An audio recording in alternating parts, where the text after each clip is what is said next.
Alycats and you viewers. So today is part 2 of my January 2017 favorites. If you're new to the channel and don't know what favorites are, that's where I list everything I love in the entertainment industry. I split these videos into 2 parts because it'd just be way too long if it was one video. And also, I haven't mentioned this before, but everything I mention, I give 4 stars or higher. Occasionally, I'll let a 3.5 movie or TV show or book get into the mix just because it was fun, but for the most part, everything I mention is 4 stars or higher in my opinion. And without further ado, let's just get started. There are several films I enjoyed this month. I watched a lot of mediocre films, but I also watched a lot of amazing films. And I am still doing the 365-day film challenge, so if you want to see what films I've watched, see what I've thought about them, check out my blog, alycatgeekery.com. But my favorite films that I've seen, starting off with Kingsglaive Final Fantasy 15. I did a review for this film, so I'm not going to go into detail, but I love it. It's a great companion piece to the Final Fantasy 15 game, and I thought the visuals are great, the voice acting was great. I love the story. If you're playing Final Fantasy 15 or you're curious about Final Fantasy 15, this is a great place to start. The next film up is one that I think deserves way more love and attention than it received, but that is Song of the Sea. This is a beautiful animated film. If you love Studio Ghibli films, I think you'll love Song of the Sea. It's not Studio Ghibli, but it's reminiscent of Studio Ghibli, if you get my drift. And this story centers on 2 young children, Ben and Saoirse, and they are taken to live with their grandmother because their father is mourning the death of their mother and he thinks their grandma can take better care of them. And they find out that Saoirse is actually a Selkie. And Selkies are a mythological creature that in the sea, they're seals, but when they step out on land, they're human. And you see Ben and Saoirse try to free the fairies from the modern world that they're currently living in, and it's a beautiful, heartwarming, emotional story. The visuals are hand-drawn, it's gorgeous, it deserves, like I said, way more love and attention than it got. And it's just, if you don't feel a little pang of emotion at this film, you have no soul. The next film up is Padma Inverted. This is another animated film, and this is the story of a girl finds out that she has fallen through gravity. She is upside down in a world where a boy is right side up, or as she sees them, upside down. So this boy and girl have to help each other navigate their consecutive worlds. And there are myths and legends about people that have fallen through gravity, that they've committed major sins, that they're an abomination. And this boy has to protect Padma from these people who want to basically kill her. And it's a fascinating story. It's a little confusing. It's definitely one I'm going to have to rewatch, but I thought it was a beautiful story, and it just was a really good science fiction film, so I do recommend it if you're into sci-fi. Just know it's a little confusing. It'll probably warrant a second watch, but Padma Inverted is great. Next up is Annie Hall. This is the second Woody Allen film I've seen, and I really enjoyed it. Annie Hall is the story of a man named Alvy Singer, who is played by Woody Allen himself. And he is in a relationship with Annie Hall, played by Diane Keaton. And fun fact, at the time, Woody Allen and Diane Keaton were dating in real life. And it just chronicles the relationship, how Alvy is neurotic, Annie has her own eccentric personality. And there are a lot of unique filmmaking techniques used in this film. There are animated portions. There are times where the characters speak to the audience themselves, breaking the fourth wall. And I thought it was just a really good look at a fragile relationship that is filled with love, but also these people are both messed up in their own ways, and they each have their own issues, and I thought it was a really good look into their lives. Next up, I don't know why I have not seen this film sooner. I had never even heard of this film until like 2 years ago, but that's The Last Unicorn.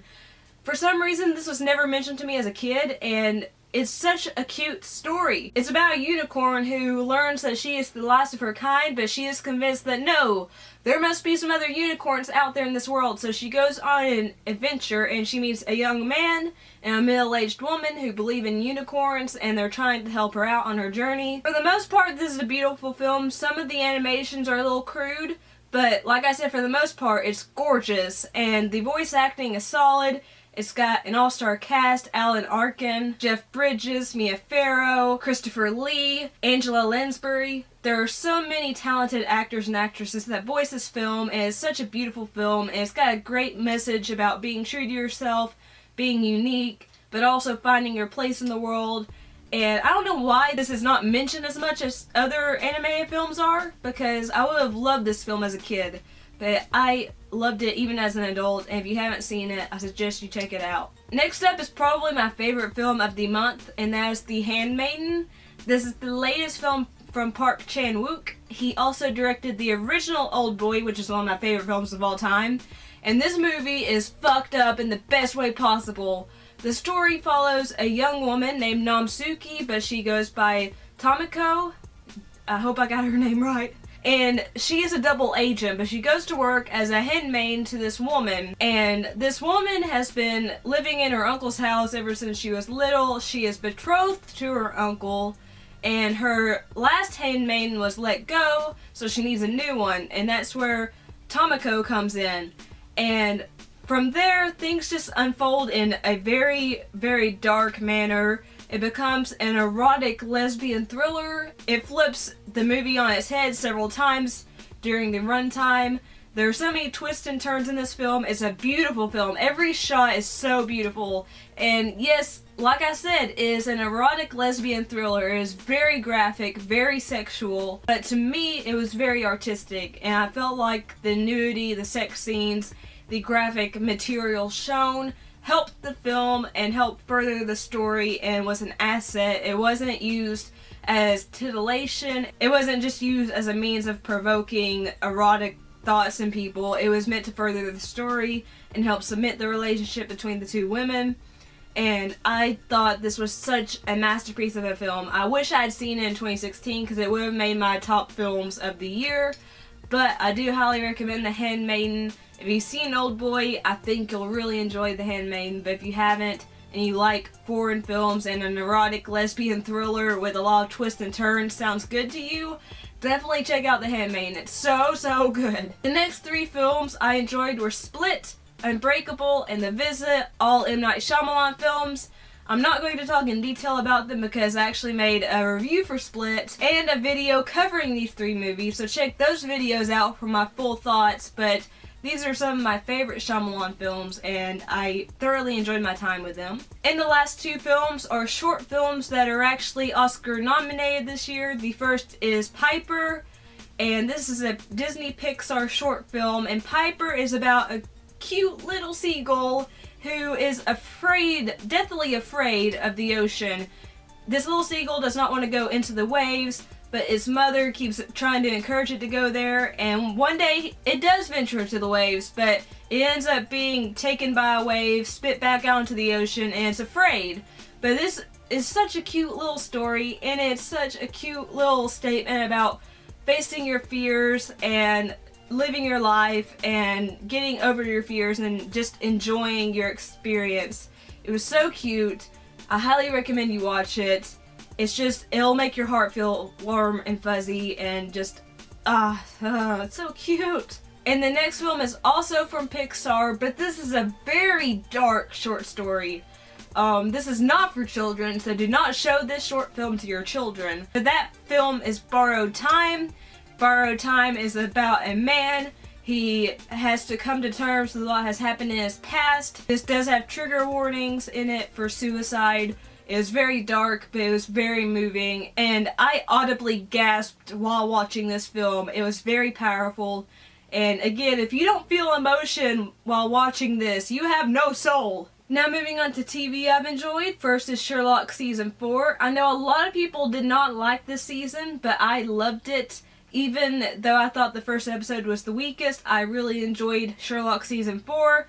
If you'd like to know more of my thoughts and opinions about this and hear me talk about the episodes in depth, there will be a review linked up here and down there. And also, I really enjoyed Netflix's A Series of Unfortunate Events. And again, I did a review for this series, so you'll find that linked and you'll hear my thoughts further on the series, but I just have to say, if you're a fan of the novels, you definitely need to watch this series. All the music I've enjoyed is listed in the description box down below, so give the songs a listen and let me know what you think. Also let me know what songs you've enjoyed because I love discovering new music. And for YouTube, I've really enjoyed watching Tamika Uploaded. She is a booktuber and she has very diverse taste in books, and she is so hilarious, so beautiful, and I just want to be best friends with her now. She's so much fun. I guarantee if you watch a video of hers, you'll smile. If you're into reading, definitely check out her channel. Again, that has Tamika uploaded. And lastly, this is not really entertainment, but I'm still going to put it in my favorites because it's a favorite of mine. But that is R&R Reserve Rich and Rare Crown Royal Whiskey. I swear I've not drank from this today, and I have not drank that much myself. This is shared between me and my dad. But out of all the whiskey I've tried, this is my favorite. It's the smoothest. It's more tasty.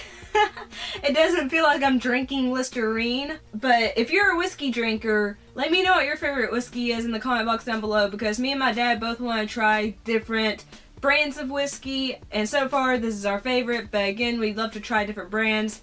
And you know, I don't drink it every day, but sometimes you need it, and it gives you just a good warm buzzed feeling. It makes you feel warm inside. That burn in your chest is just pleasurable, and I just really enjoy whiskey. It's one of the only alcoholic beverages I'll drink, so let me know about good whiskey in the comment box down below. So that's it for my favorites for the second part of January. Let me know what your favorites have been so far in the comment box down below, along with the music you've enjoyed and your favorite whiskey. If you liked the video, leave me a like. Share the video if you liked it, because that helps my channel grow. Also, if you've not subscribed to my channel and you like what you've seen and heard, there'll be a face floating over here. Click the face and it'll send you to my channel. Make sure that bell down there is clicked so you'll be notified every time a new video of mine is uploaded. Also, if you'd like to follow me on social media sites and check out affiliate links for what I've mentioned, all those will be linked down below in the description box. I love you guys so much. Thank you so much for watching. You will always be my monthly favorite every single month. Every single month. I'm obsessed with you guys. Peace and kisses. Bye!